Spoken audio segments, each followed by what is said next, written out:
Assalamualaikum, halo guys, apa kabar kalian? Semoga kalian selalu sehat dan bahagia, amin. Nah, ketemu lagi sama aku Nomi, berumah tangga di Riau, tentunya di segmen berbagi kisah dan seputar rumah tangga. Nah, di video kali ini aku bakal berbagi tips cara mengatasi anak yang rewel. Tapi sebelum tonton videonya, jangan lupa untuk klik tombol subscribe, aktifkan lonceng, like, dan juga komen. So for now, let's watch it. Hai, selamat Hari Raya Idul Fitri, minal aidin wal faizin, mohon maaf lahir dan batin. Nah bun, udah lama banget kita nggak sharing ya tentang tips-tipsnya. Dan kali ini aku mau berbagi tips cara mengatasi agar anak tidak rewel. Ada faktor yang menyebabkan dia kenapa rewel. Yang paling sering itu biasanya mereka rewel itu dikarenakan mereka tidak nyaman gitu, atau mereka merasakan ada yang sakit di badan mereka. Jadi kalau misalnya mereka sakit, iya bunda bolehlah langsung bawakan dia ke DSA kalau memang itu. Tapi kalau misalnya dia nggak sakit, nah kenapa dia bisa rewel? Ini dia tipsnya ya. Nah bun, jadi tips yang pertama itu bunda boleh menggendong si dedek bayi. Ya, dilakukan di sebelah kiri agar lambungnya itu terasa nyaman, kemudian sambil mengusap-usap punggungnya dan juga kepalanya. Kalau bunda capek, bunda boleh gantian dengan ayah.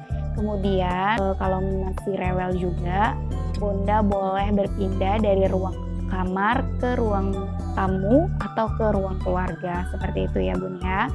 Kemudian tips yang kedua, bunda boleh mengubah posisi menyusuinya. Jadi kalau misalnya bunda biasanya menyusuinya di sebelah kanan kiri kemudian depan, ya pindah ke belakang atau sambil rebahan juga boleh ya. Karena mereka kan biasanya bosen ya dengan posisi yang seperti itu. Bunda boleh sambil membawa dia berjalan gitu sambil digendong ya. Tapi nggak boleh terlalu sering sambil berdiri, nanti kebiasaan. Kemudian yang ketiga tipsnya, bunda boleh mengatur jadwal tidurnya. Jadi kalau dedek bayi itu tidur, bukan mereka yang mengatur jadwal tidur mereka, melainkan kita sebagai orang tua yang mengaturnya. Karena biasanya mereka itu belum tahu ya bun, yang mana pagi, yang mana siang, yang mana malam. Jadi kitalah yang memberitahukan kepada mereka.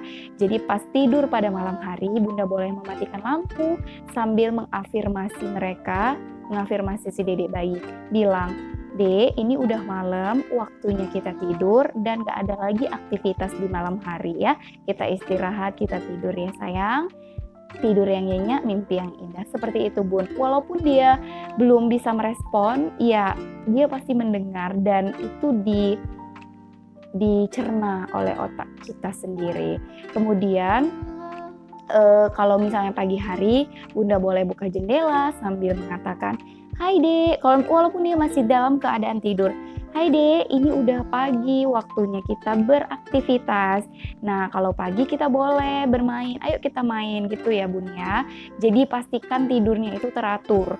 Dan bunda yang menginformasikan kepada si dedek bahwasannya ini pagi, ini siang, ini malam. Seperti itu ya bun. Jadi bayi itu tetap kita ajak ngobrol terus. Kenapa sayang? Sebentar iklan. Dan ini dia tips yang terakhir. Nah, bunda boleh memberikan instrumen yang bisa menenangkan si adik. Jadi bisa lantunan ayat suci Al-Quran, boleh sholawat ya, kemudian boleh suara detak jantung dan juga suara kipas angin, suara AC. Pokoknya yang membuat dia itu merasa nyaman, karena dipercaya suara kipas angin itu bisa menenangkan si adik. Tapi ya jangan diarahkan ke adik lah, ditaruh ke dinding aja dia. So, itu dia tadi keempat cara mengatasi agar anak itu tidak rewel. Tapi kalau misalnya 4 cara tadi itu nggak berhasil juga, bunda boleh membawanya ke DSA, mengkonsultasikannya ke DSA. Kenapa sih dok, baby aku tuh nggak bisa diem kalau malam gitu. Takutnya ada keluhan yang lain di luar dari dia itu fisiknya nggak sehat gitu. Jadi biasanya kalau anak yang rewel itu memang fisiknya lagi nggak nyaman gitu.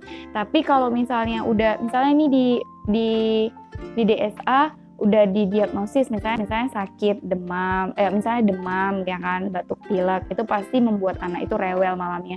Tapi kalau di luar dari yang dia nggak sakit itu tetap rewel gimana gitu. Jadi ya mudah-mudahan tips ini, cara ini membantu agar bunda itu nggak terkejut gitu ya. Jangan khawatir bun, kita sebagai orang tua emang harus tetap semangat untuk memberitahukan, mengajari anak kita ya, mendidik anak kita. Jangan takut, pasti semuanya teratasi gitu. Selagi kita percaya sama yang menciptakan kita, sama Allah Subhanahu wa taala, pasti semuanya terselesaikan. Nah, jangan lupa untuk tetap bersyukur hari ini, esok, dan nanti ya. Semoga tipsnya membantu. Assalamualaikum warahmatullahi wabarakatuh. Thanks for watching. Bye.